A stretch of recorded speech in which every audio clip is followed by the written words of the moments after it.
terrain risqué. Nous devons nous préoccuper de ce que nous allons léguer à nos successeurs, hein, et nos successeurs, nous les connaîtrons dans 3 ans. Hein, les élections municipales, c'est dans 3 ans. Donc, clairement, je suis inspiré par un souci d'une gestion rigoureuse, claire et basée sur le droit. Votre problème, c'est que vous rejetez les arguments que je vous donne, et notamment celui de la surveillance. Donc, ma proposition, celle de Marie-Claire, celle que nous faisons depuis des mois, c'est de dire, est-ce que l'important, ce n'était pas d'assurer le coup pour la rentrée 2011, de poursuivre sur la route que vous aviez vous-même choisie, c'est-à-dire de fonctionner en logique générale, de renforcer le personnel sans, on va dire, se mettre le boulet au pied, mais là aussi, vous sortez des arguments d'un chapeau, sans forcément toujours bien maîtriser les choses. Je vous rappellerai simplement, et là, ça s'adresse à Madame Piasson, qui est toujours très soucieuse, hein, on va dire, du statut de la fonction publique. Dans le cadre du directeur du périscolaire aujourd'hui, hein, que vous attaquez d'ailleurs d'une façon tout à fait lamentable, mais enfin bon, chacun, que vous attaquez d'une façon, que vous attaquez, je dis bien, que vous attaquez d'une façon sur laquelle j'ai pas envie de m'étendre ce soir, je vais vous rassurer. Vous savez, un directeur de périscolaire est dans la filière animation. D'accord? Ah oui, oui, je connais, ok. Avant qu'il puisse être titularisé après 1 an de stage, vous êtes méprisant. Vous voyez, vous soufflez, vous faites ça. Avant d'être stagiaire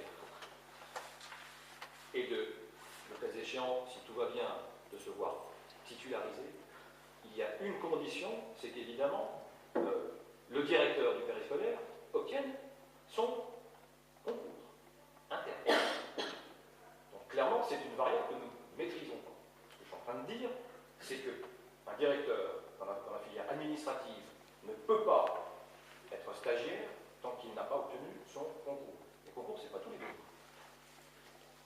Tout ça laisse largement le temps à la commune d'organiser dans le souci et dans l'intérêt des enfants, hein, que vous avez tenté d'empêcher, mais que j'ai fait quand même, d'organiser une rentrée dans des conditions optimales.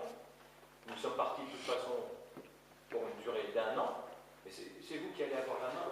Parce qu'évidemment, si vous refusez, d'ailleurs peut-être même d'observer comment ça fonctionne et de en faire des bilans, tant sur le plan pédagogique que sur le plan financier, peut-être que vous serez condamné à constater que ce service fonctionne, on va dire, de façon tout à fait satisfaisante. Donc, nous aurons peut-être des perspectives. Vous voyez, on vous parle, mais vous tournez la tête. Monsieur Leroy, c'est trop, vous n'êtes pas obligé de rester. Clairement, aujourd'hui, ce que je dis, c'est passons cette année scolaire avec cette équipe. J'ai tout à fait confiance. Je trouve que ça part très très bien. Le changement est radical. D'accord? Ça n'engage que moi. Et vous pourrez consulter les parents, hein, qui vous diront ce qu'ils en pensent. Je suis extrêmement positif. Donc, ma demande, c'est cessons cette bataille, laissons fonctionner ce système pendant 1 an, faisons le bilan au bout de l'année, vous aurez toute l'attitude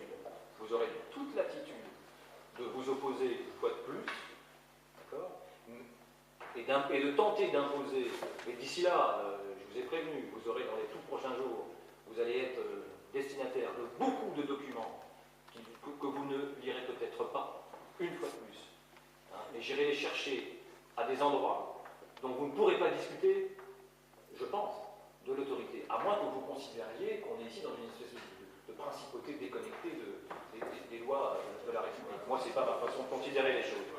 De grâce, considérez, mesdames et messieurs, la décision que vous êtes en train d'annoncer, de ne simplement même pas m'autoriser, de ne pas demander la participation de la CAF au titre de la PSO, et de me refuser la possibilité de signer les contrats qui sont sur le bureau de la direction de la Caisse d'allocation familiale et qui vont permettre à la commune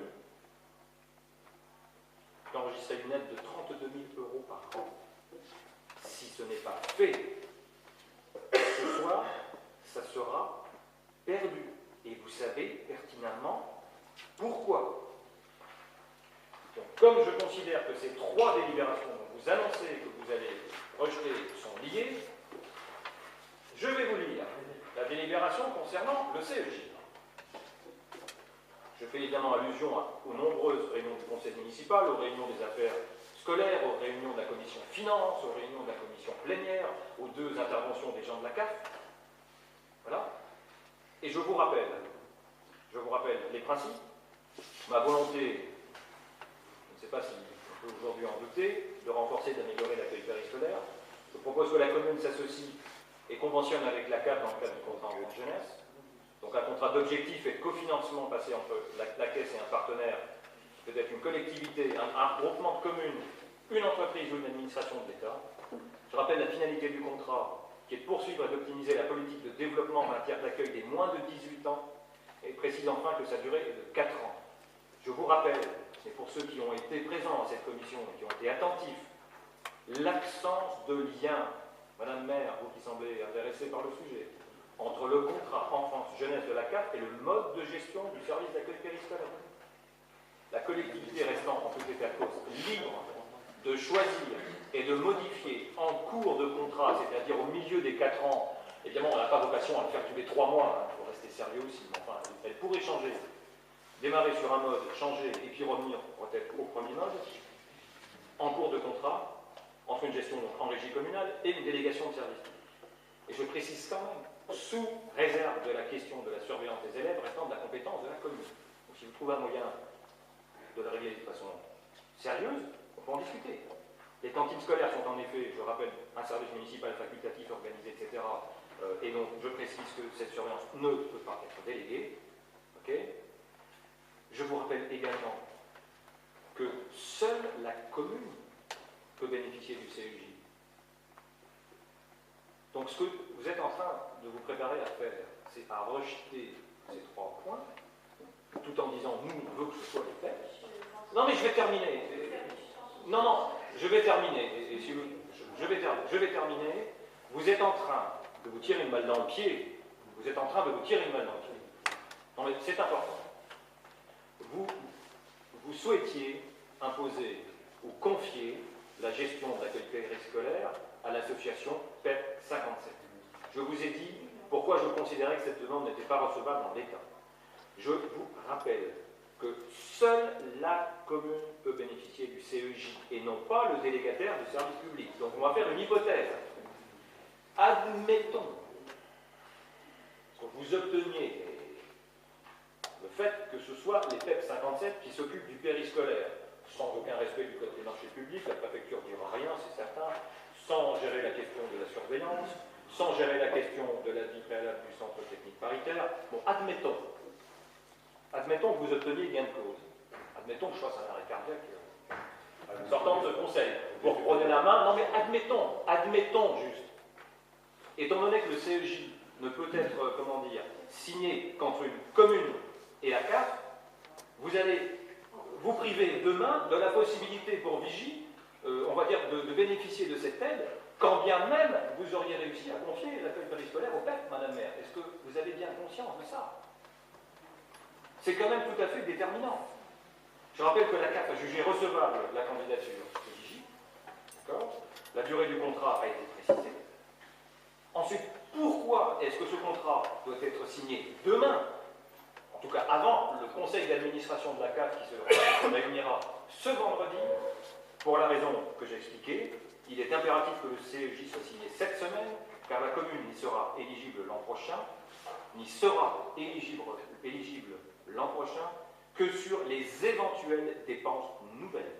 Cette notion de dépenses nouvelles se mesure en nombre d'actes